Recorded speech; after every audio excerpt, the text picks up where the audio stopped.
Hello, welcome to Paul Stuff. This is my space on YouTube where I get to talk about all the things I love. Lots of Star Wars, lots of lightsabers. Today is Star Wars and it's a continuing series of videos, continuing a series of videos that I'm making currently on my Black Series 6-inch figure range. My 6-inch figures are arranged on shelves looking at a particular film or a particular series in general. And today we're going to look at the second half of my collection from the Mandalorian TV series. So let's get into that, and we'll start off with the man himself, Mando, in his Beskar armour. I display this one on a stand to give him the look of him using his jetpack. This is the non-removable helmet version of Mando. Great detail on this figure. Does originally come with a moulded plastic cape. I decided to swap that out as I have on all of my Mando figures for one of these nice soft good capes, custom soft good capes. I'll try and leave a link in the description to where I buy those. They're really nicely done. They're a great colour. They're a great cut. They have wired side edges, so you can actually mould them like this to give them a little bit of life. Great replacement cape for Mando figures. So Mando in his Beskar armour. The stands I buy from Amazon, and likewise I'll try and put something in the description about where you can find those. It's a nice way to display figures with jetpacks. Next figure we have is Grogu in his pram. Now I can't remember if this was a single figure or whether this was a 2-pack with the Mando with the removable helmet. So you'll have to forgive me for that. Came with the pram this time, which is a nice addition over the original Grogu, or the child. Although this one doesn't have the articulated arms that I don't think it does. No, it doesn't. This one has fixed arms, so he's just kind of fixed in that force pose. The head is articulated, but that's not a huge benefit on a figure this size. As I say, I can't remember whether or not he actually came with this figure. This is the version of Mando with the removable helmet. I always see this one being criticised for the likeness to Pedro Pascal in the head sculpt. It's not great, but I don't think it's as bad as some people make it out to be. Again, it's Mando in his Beskar armour. It's the same as the figure behind, but with the different head and helmet. This one also has a custom soft goods cape added in place of the moulded plastic one. It's a nice figure. It's okay, and it's, you know, this is the Black Series take on Mando with his helmet off. And yeah, it is what it is at the end of the day. It sits on my shelf quite nicely with the rest of my figures. I don't mind that the head sculpt is the way it is. I think it's all too easy to get caught up in criticising these things and forgetting to enjoy them for what they are. Next up, we have this figure, which obviously now we know as Paz Whistler, but I believe when this figure was released, he was released as the Heavy Mandalorian, which we can see why. Again, this is testament to what I say regularly about Hasbro doing a great job of aliens and armoured characters and droids, basically non-human characters, or characters that have covered faces. This is a great sculpt. Love that heavy blaster cannon that he has. He has the heavy flamethrower, the jetpack. Everything is great about this figure. There are other companies that make similar figure to this. I prefer the colouring actually on the Black Series one. I think the others are a little bit bright. So that's our Heavy Mandalorian. And next up we have Cobb Vance from season 2 in Boba Fett's armour, as he is when we first meet him. This is another great figure. Sadly, this is a deluxe figure, so you will pay more for it retail.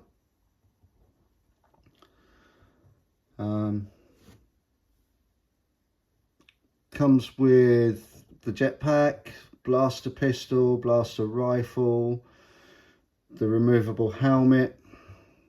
There is a fair bit of nice paint detail on this, although I'm not sure as a single figure it warrants that that price tag of a deluxe figure. Nice head sculpt representing Timothy Oliphant, who plays Cobb Vance.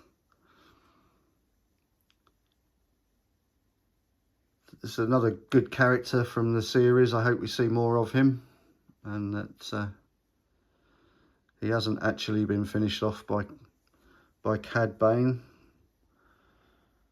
But as we know in Star Wars, people dying is not necessarily the end of their character. They seem to come back these days with alarming regularity from death. So that's Cobb Vance.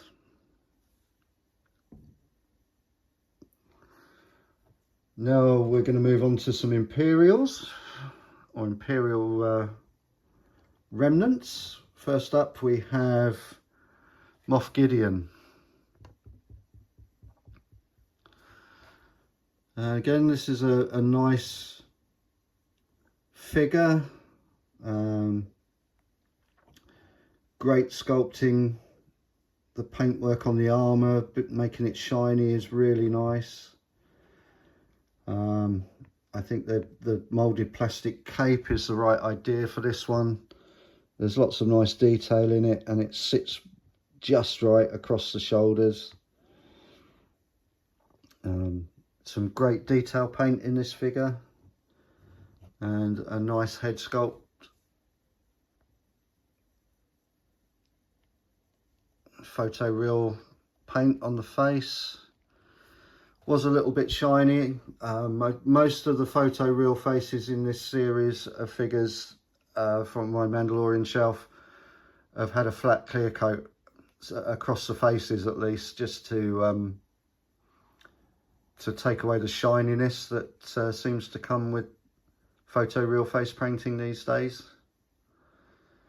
But yeah, this is another really nice figure. This is Moff Gideon. in his sort of season 1, season 2 guys. Comes with the dark saber.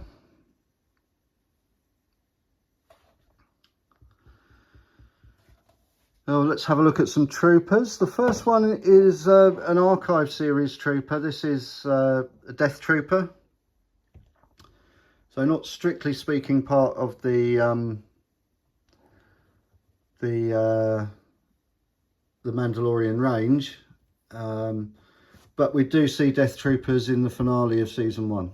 So when he was released in the archive range, I got another one. I've seen this figure before in my Rogue One shelf review. Lovely looking figure. He looks, I think I said in the last video that he was in lean and mean and just right for a special forces trooper. Nice accessories, blaster pistol, blaster carbine. Just an all-round nice figure and a good addition to the Mandalorian shelf. Right, now, next up we have the Remnant Trooper. So this was the, I think, the first appearance of the new Stormtrooper mold. So this is an update on the original Stormtrooper. This is what is becoming known, I think, as the, is it the 2020 Stormtrooper? It was a new mold, new articulation, butterfly joints, better shoulder barrel movement, and this particular one, being the Remnant Stormtrooper, came with this lovely weathering. The only thing with the weathering was, if you bought more than one, the weathering was exactly the same on all of them. Hence I've only got one. Because weathering, being a naturally occurring process, doesn't happen the same on everything. I think I'd swap the blaster pistol out on this one as well. I had this blaster pistol, so I think from one of the Bandai kits, Stormtroopers, and yeah, it's one of the weapons we see the Remnant Troopers use in season 1. And I swapped it out for the E11 that came with it. So that is my Remnant Trooper. Then we have the standard Stormtrooper. Again, this is the new mold for the Stormtrooper.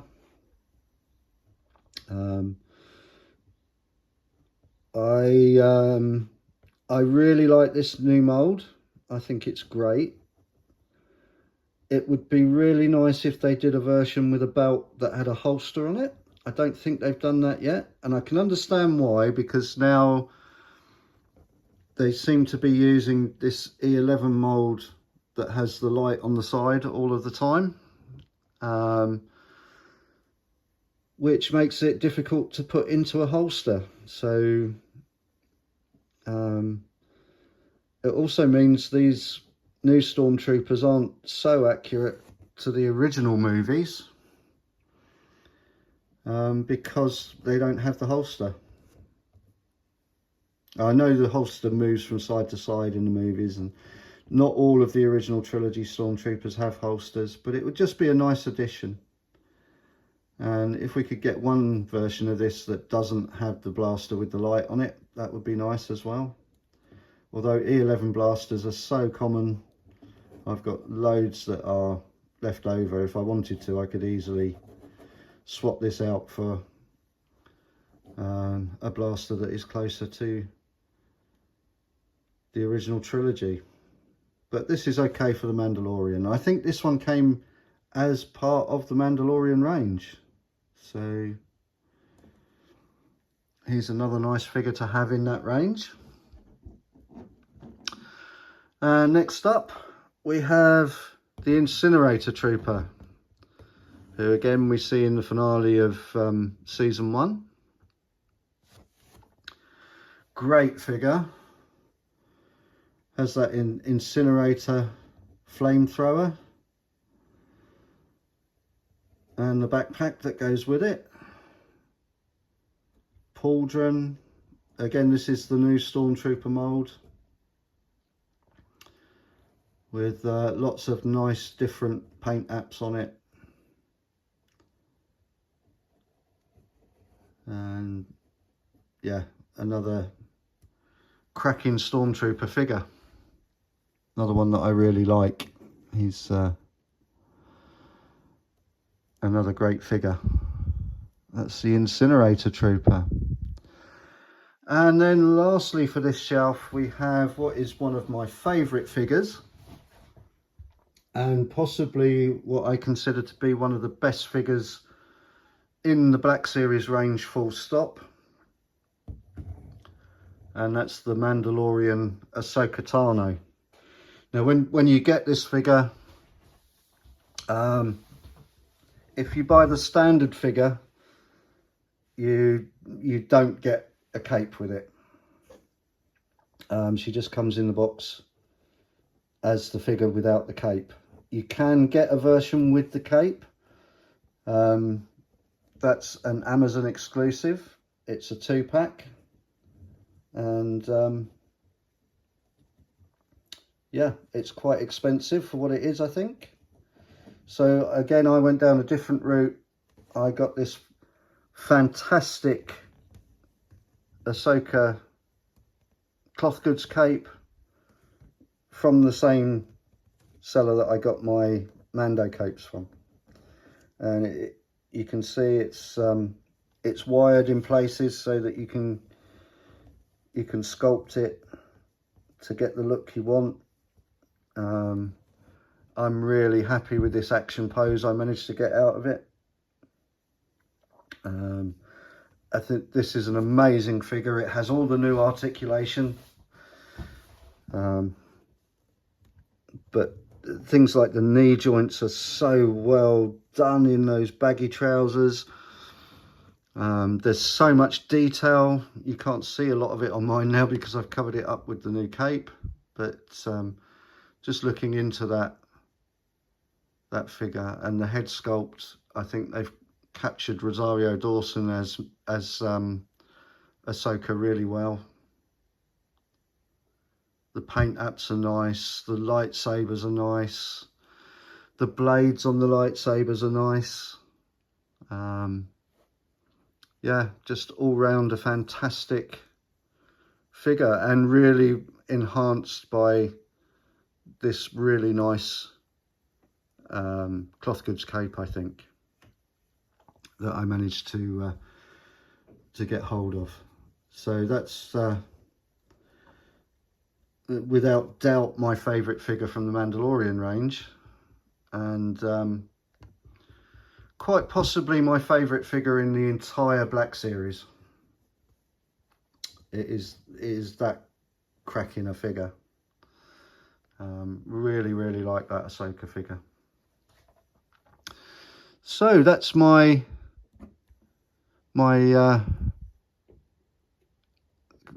conclusion to my Black Series Mandalorian shelf. I hope you've enjoyed this. If you haven't seen the other video, that's got the rest of my shelf on it. I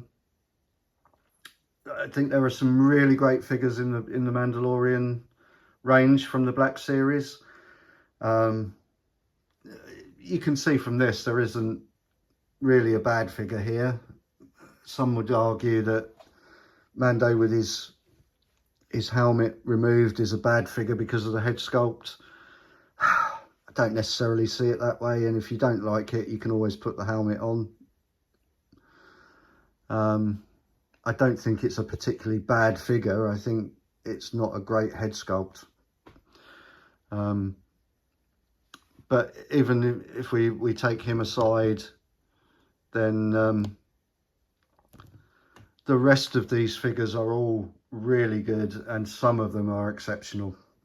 Ahsoka being the most exceptional, I think. And especially when you combine the figure with soft goods, custom soft goods cape like this one. I think she looks stunning. So that's, as I say, is the conclusion of my Black Series Mandalorian shelf. I hope you've enjoyed the video. If you have, please give it a like. If you're enjoying the content that I'm making, then please do subscribe to the channel. If you click the notification bell, that will tell you when new content is coming up on the channel. Lots of things on the channel, not just Black Series figures. There's lightsabers as well. I do a lot of, particularly Nexus lightsabers, lightsabers from a company called Nexus. So if you like those, there's plenty of videos on those and how to work with them. I have some vintage toy videos. There are these Black Series videos. There are videos on stuff from Galaxy's Edge. So if you like all of that sort of stuff, then please do subscribe to the channel. I look forward to seeing you visit the channel again. But for now, it's time for me to say cheerio.